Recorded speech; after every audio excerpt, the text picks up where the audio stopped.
Photoshop's Lasso tool and Polygon Lasso tool, and I say it that way to be safe, are very helpful for free-form selections for the Lasso tool and straight line or connected line angular selections for the Polygon Lasso tool.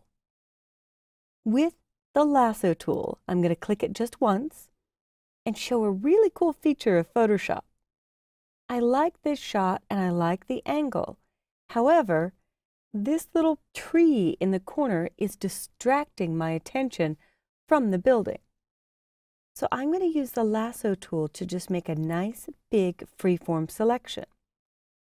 And if I zoom out a little bit, you'll notice that when I started the selection, I started and went all the way out into the gray, and I'll click away and do it one more time. With the Lasso tool, I click and drag, and I completely go outside the edge of the photo in this dark gray area and finish in a circular motion where I started. If you don't finish in a circular motion, Photoshop may decide how and where to close that for you. So it's safer to always start back where you began. And I will choose Edit, Fill, and leave it on the default Content Aware, and click OK. And if I click once anywhere outside the marching ants, Photoshop has magically removed that offending tree that was distracting my eye. Let's give it another shot. I could try it on this bank sign. I started at the edge of the photo, go all the way around, and finish back where I started. Edit, Fill, Content Aware, click OK. It's amazing. That used to take so much longer to do when I was working with the clone stamp tool in the days before Content Aware Fill was available. So to get rid of distracting objects in the corners of your photos, that's a beautiful way to do it. But I think I kind of like the bank sign there, so I'll choose Edit, Step Backward twice to undo more than once and leave that in the shot. Now, the Polygon Lasso tool is an excellent way to make selections that are angular or made up of lines or polygons. So with the Polygon Lasso tool, I'm going to click once right at the edge where the building and the sky meet. I let go and my mouse plays Connect the Dots.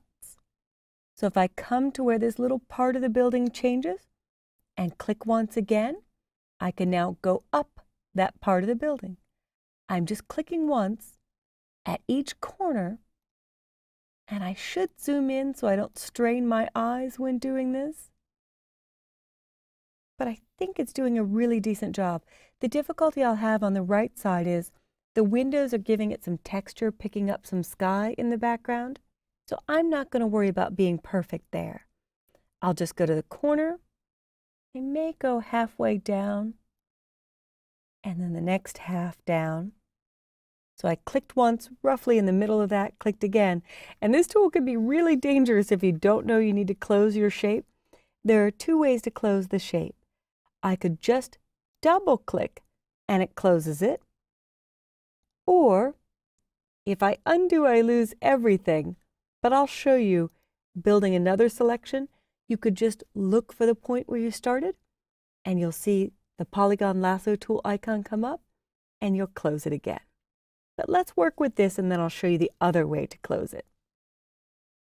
So a double click is a nice way if you get trapped on the tool to just quickly close it if you can't find the point where you started. I use the double click close trick quite often.